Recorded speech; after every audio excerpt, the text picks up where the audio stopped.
I watched a lot of Sky on the weekend and it is absolute torture. Racing.com has 25 lengths on Sky. Just show the horses a little bit more. But you're still miles off the mark. Yep. No, a little bit more. A lot more. If I want to watch a fucking race in Sydney, I will put on Channel 7 or I'll put on 528. Don't show me horses in Sydney if you can't show me every horse parade without a jockey on. And where's the sectionals gone? I'm not sure they have them for Mornington. I think they were there for... Fucking don't race there on a Saturday. We've got guys on a horse interviewing a jockey saying, oh yeah, it's a good win. Yeah, really happy with that every time. No one gains anything from that. Yep. It's shit content. Give me the clock. I want to know what they're doing. So you can't go on track anymore. You must get the information off TV. You're miles in front of Sky, but I wouldn't be proud of that. G'day punters, welcome to the deep dive powered by puntingform.com.au's sectional data pistol and made possible by betfair.com.au. We're going to look at what they did to the clock and we're going to look at some of the betting. There was a fair bit of interesting moves on Saturday and a little bit of, especially on Friday night, the betting in the William Reid was a lot more intense than the early tempo. Let me just tell you that, punters. Fascinating. So, where should we start, Peter? Well, we may as well start at the Valley. We'll start with the William Reid. We'll get straight into a little bit of fun there. Overall tempo, very slow for the class, 6 lengths slow to the 600. But we can go deep in that, can't we?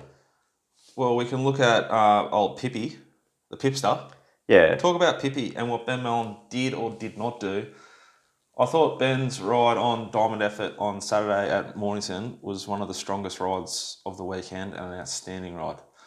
His ride over here might be one of the worst I've ever seen in my life. Speed that Pippi ran to the 600 at Caulfield in the Oakley Plate when ridden by Linda Meach spurs on. 12.2 lengths faster than the all-average benchmark there from puntingform.com.au. Which won at a Group 1. On Friday night, 0.1 lengths slow to the 600, so that's only 12.3 lengths slower than it ran in the Oakley Plate and did not lead there on Friday night either. Surely was there a change of tactics? Is that a trick question?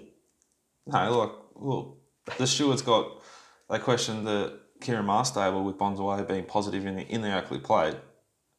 So there would have been... Was there? There wasn't. Unbelievable. There wasn't a stewards inquiry. There wasn't a questioning of the tactics. And there was obviously, because we've spoken about the stewards don't have puntingform.com.au, which they desperately need. And this is more evidence of that.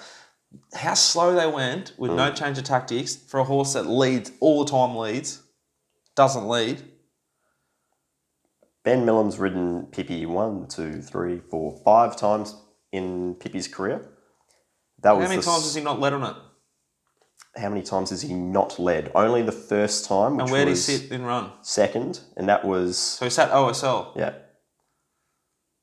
So he didn't sit off 2 gun 3-year-olds? No. That SP'd like $5 and $6 in it? No, he did not. In Newmarket, whatever it was? No, he did not. Interesting. So, stewards need to wake up. Lesson number 1. Craig Williams. Is he the best at the moment in Victoria? What about Sydney as well? His ride on Castle Vecchio was outstanding. I was going to say, he pulled their pants down in Sydney with Castle Vecchio. That was an outstanding ride. This ride on Loving Gaby was beyond perfect. He's beyond perfect. Just got a knack, Pippi hasn't he? Crossed, he probably wins by further. He still sits OSL because he's put the favourite in the pocket. Like, in his brain, his articulate overthinking brain, he's thinking Pippi's going to cross and I'm OSL. It's a perfect ride either way. But this is how hard this game is and how much you can just be like grade right up. His ride on Vangelic in race 3 might have been the worst of all time. In race 3, there's a bunch of great jockeys in Victoria who have ridden some awful rides on Saturday and some really outstanding rides over the weekend. In race 3, they went 5.6 slow to the 600. Yep. He dug it up. He wanted to go forward. He thought they were going too fast. They weren't. They went 5.6 slow. He asked it to go, slowed it down, made a really wide run, and got done by Ollie, who gave his thing a peach. The biggest grey ups of all time. And like Ben Mellon, the race before, overkill, perfect ride. Yep. Got it in the spot, went as slow as he could, kicked on the corner, won. Fuck, it's absolute torture. You just need to ride it out and hope you end up in front. Am I wrong? No, you're not wrong. So, back to the William Reid. Yeah, what else are we taking out of this race? Mystic Journey's back. Fastest, lost everything inside the race. Very fast close versus the night. Yep. Loving Gaby is a proper beast. Goes better at Moonee Valley, but doesn't go bad anywhere. She's in whatever race she wants. Bivouac, it's pretty hard to understand what happened there. Jai Trash is this bomb-proof horse. Doesn't run badly. Exceedance, I think the bubble's now burst. I backed it just off the SP profile. I thought, grade up. I thought surely they'd go real fast here. Yeah, no. So on the night, race 3, they've gone the slowest of all the races. Yep. There's one other race that went slower than the Group 1 William Reid to the 600. Like, as a rule, a 1,200 metre Group 1 race would be the fastest race on the card. Yep. Unless there was a Group 1 1,000 metre race. So it's just hard. It's very hard work sometimes to predict these things. I think Exceedance, the bubble's got, like, it's just burst. Scales of Justice probably pisses in next start because it was awful. Couldn't keep up, and there was no tempo. Really, really tricky race to assess what you want to do with it. I don't really know.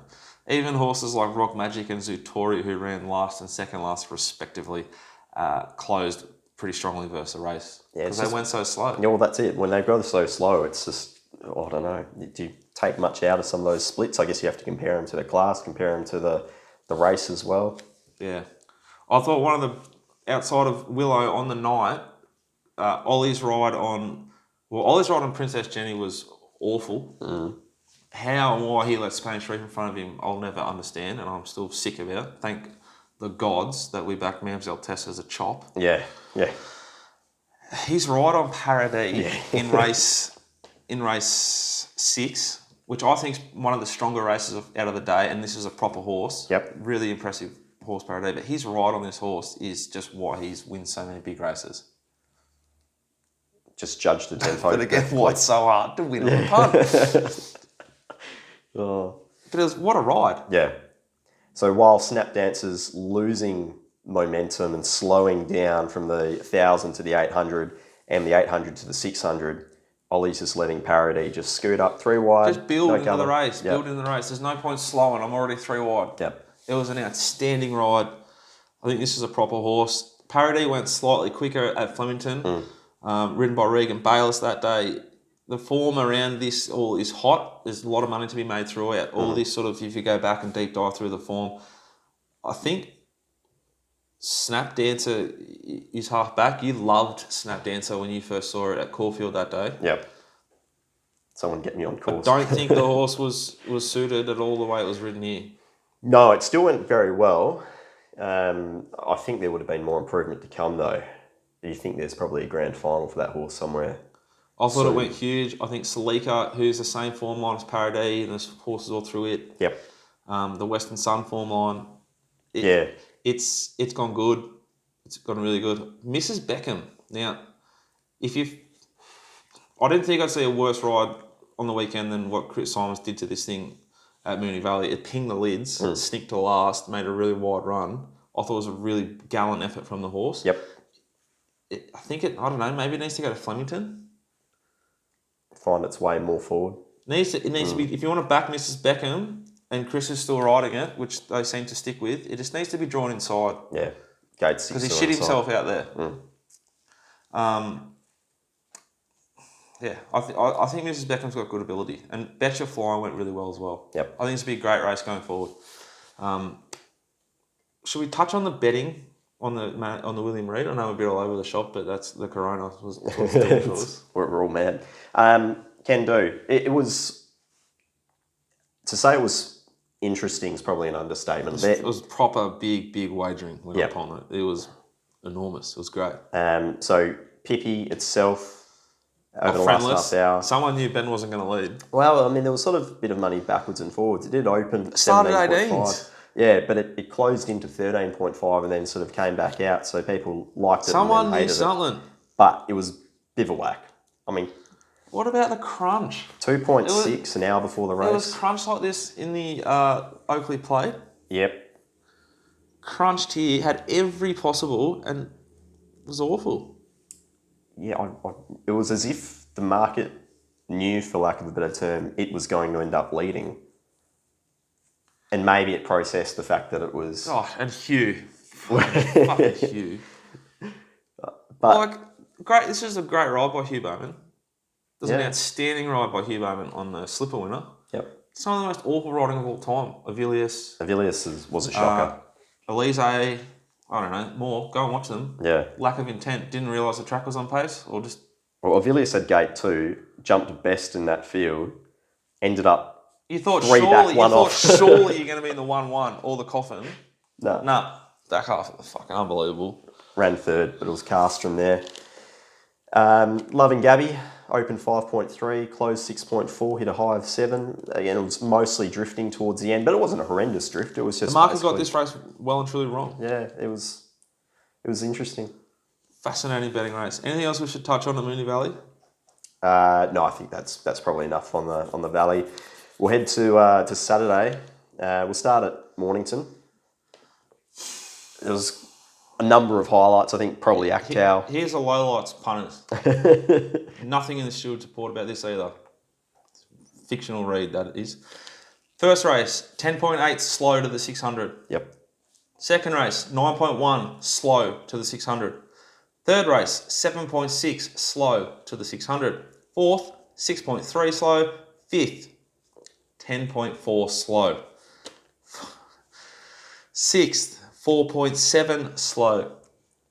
Actow, you enormous beast, you. Which I'm happy to say, spruik ourselves here. We were big on this all early.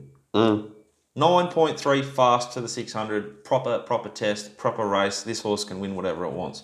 It's a big player in a Caulfield Cup if that's where they go. It's now got a ballot free, whatever they call it. Yep. Diamond effort race, 0.1 slow. So even, but pretty slow. Nudge bar, 5.3 slow to the 600 that race too. So they've absolutely walked all day. So The track was an absolute lottery. I think the rail chopped out towards the end. First 2 races in, I'll never do this, ever. I asked one person, like whom I respect greatly, what do you think this track's doing? Because I wasn't sure. Because these 2 things grew legs and flew down the outside for the Yagi yard.